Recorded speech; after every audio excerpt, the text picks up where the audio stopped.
In this video, we're going to be covering the top 5 tips when it comes to naming your podcast so that it leaves a lasting impression, attracts new listeners, and helps establish your brand. And if you stick around to the end, I'll actually show you some of the tools that we've been using to make this whole process a whole lot easier. So tip number 1 is when it comes to naming a podcast, you first of all have to understand who is your audience and who is the target market.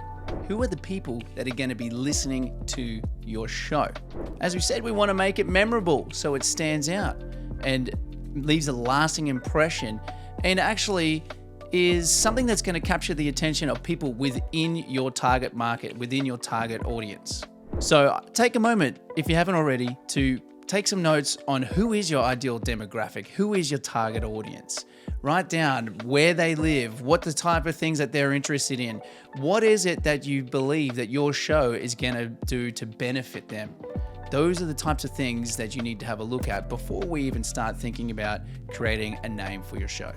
Tip number 2, this is where it comes down to now the brainstorming. We now know who your target audience is and who the niche is that you're trying to attract with your show and that you're trying to provide value to. So now the next step is starting to brainstorm. And here are some tips to help you start brainstorming some ideas to get the wheels in motion. You can do word association. So just jot down a few keywords, power words, things that are associated with your niche and with your target audience. For example, if you have a fitness podcast, then you would write down things like keto, you would write things down like strength training, you would write things down like Pilates, wellness, all these different things that are specific to your niche. Again, depending on your audience, another thing you could do is puns. You could play around with some wordplay. Maybe if it's a little bit funny, maybe you need to be a little bit serious. It depends on what the tone of your show, what you want your show to be. Look for words that evoke curiosity or intrigue. Another tip with brainstorming is alliteration. See if you can find some things that all start with the same letter. For example, fitness freaks both start with F, F, F. Another one could be quirky and memorable phrases. Think of something memorable that captures the essence of what your show is all about. And acronyms. If the podcast is kind of lengthy, you can chop it down into an acronym, something that's abbreviated, that's really simple and really easy to understand. Tip number 3, do some market research. Have a look at some keywords that are standing out in your audience for your niche. Have a look. You can just simply go to Google and you can start typing in your industry and see what the suggested things that pop up. Same again in YouTube. Start typing in what your audience is and what your niche and what your show is all about. And then you'll start to see some things that are popping up and standing out, and you can see what keywords are being searched and what keywords are more likely associated with your industry. The reason for this is because you want to be able to have your show to be as easily searched as possible. And if you go to search engines and have a look at just as you start typing things in with the auto suggest features that pop up, and there's plenty of keyword search tools and stuff like that, but for now this is going to be more than enough to get you started. And the more easily searchable your show is, again, means you're going to have the higher likelihood of your target audience being able to find you. Tip number 4 is what we would call testing and feedback. And now you've started to you've done your word association, maybe you've done some keyword searches and you've really discovered who your niche is and what your target market is all about. And then you're also starting to get a tone and a vibe of what your show is. Is it serious? Is it going to be more playful? Depends on how you want your show to be portrayed and what you want your brand to be portrayed as. Easy way to get started with the testing phase is share it with people, maybe business associates, maybe with your co-host, maybe with friends and family, just to get a vibe and test the water to see if some of the ideas that you've got are any good or if they're absolute trash. You'll soon find out once you start floating the names with people around you. But also, I would say, take their advice with a bit of grain of salt, depending on if they're in your target market or not. Because if you're asking your grandma and you're doing something for, I don't know, toddlers, not toddlers, but parents with toddlers, I don't know, it might not work. When going through the testing and feedback phase, if you already have an existing audience on social media or email list or something, you can actually do a poll. You might have a couple of different names in the works, maybe you got 2 or 3.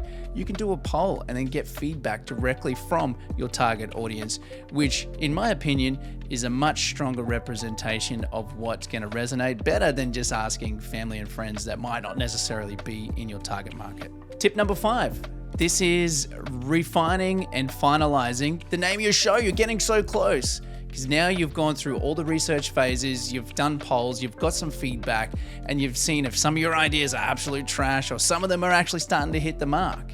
Now what you need to do is go and then validate some of your ideas that you've put together.